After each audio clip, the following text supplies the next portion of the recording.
leg is disgusting. My wife just said, it was a 16-hour day with him. My wife said, stay in Peachtree City where we film, you know. And I just went, yeah, of course. And I was so wired after chopping his leg. It was like 4 hours before I could sleep that night. And I nearly got stopped by the cops as well. And I usually sleep after that.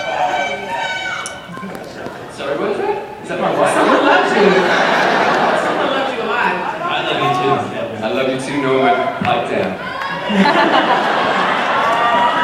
Denai, beautiful Denai, I have a question for you.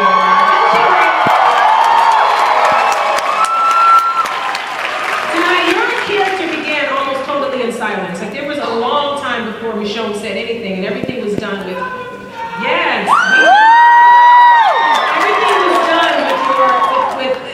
Reactions and what was going on in your mind. And I see that you're like a computer, like you're calculating, everything's coming in.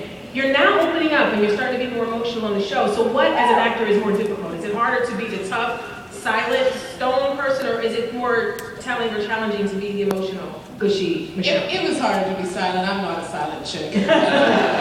I like to talk. I express myself in words. I use my words, maybe too much at times. So it was like, this chick is so different from me in that regard. But it was interesting because she was so, there was a lot of intensity in everything she was doing. So it is actually easier to sort of, be more released. But like the intensity was like, the whole idea of emotional, it was like, I felt it was more emotional inside when I didn't talk. Yeah. There was so much going on in her and so many ways that she was so guarded and defensive, but there were so many reasons for that. They were kind of trauma related. Yeah. So she was always kind of, on edge and ready to do whatever she had to do.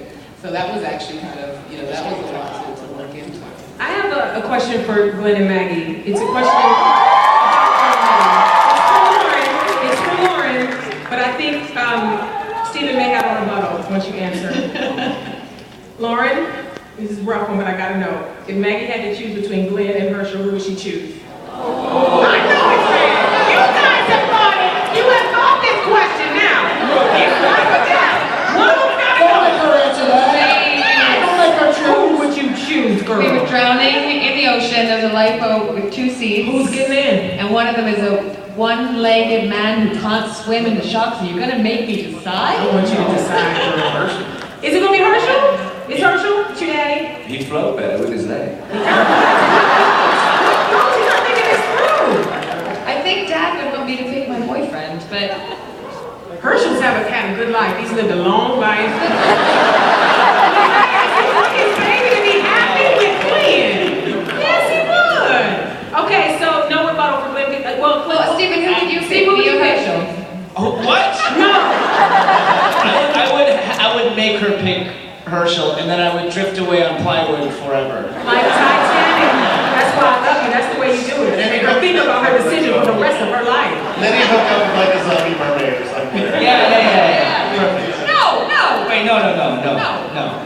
So, Greg Nicotero, Yeah. you create all of these fabulous special effects, right? Is there one in particular that you're like, this one they're going to love? And it doesn't have to be a spoiler about what's to come. Is there one that you've done in the past that you're like, this one is it?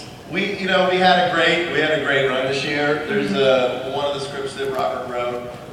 There's a really great walker. It's teased in the Comic-Con trailer, so you guys have probably seen it already. Just sort of pushing it to the limit. And this year we've done a lot more with the walkers.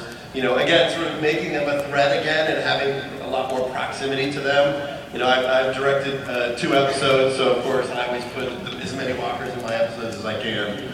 But there's some really great stuff coming up. I can't wait to see it. Okay. Chad? Yes. Yeah.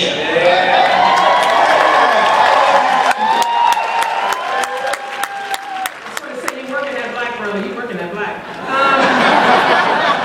Now Tyrese is a fan favorite in the comics and also on the show. Yeah. So, was it daunting coming in knowing that there were so many people that had like this idea of who he was going to be? Or was it like, piece of cake, I can do this guy? What were you thinking coming in and playing this guy that everybody already loved?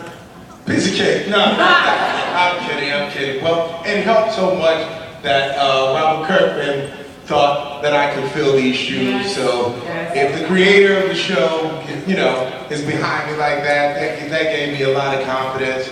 And it's an amazing cast, and so far so good, right? I was going to say about Chad, I actually wanted Chad Coleman to play Tyrese in a potential Walking Dead show before there was ever any potential of a Walking Dead show. I remember watching The Wire. Wow. Like, oh man, this guy.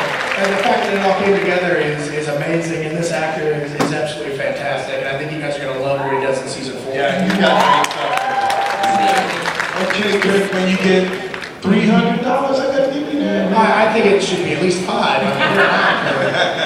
mean, you got the money, so we agreed on 5, but okay. Mr. Reedus?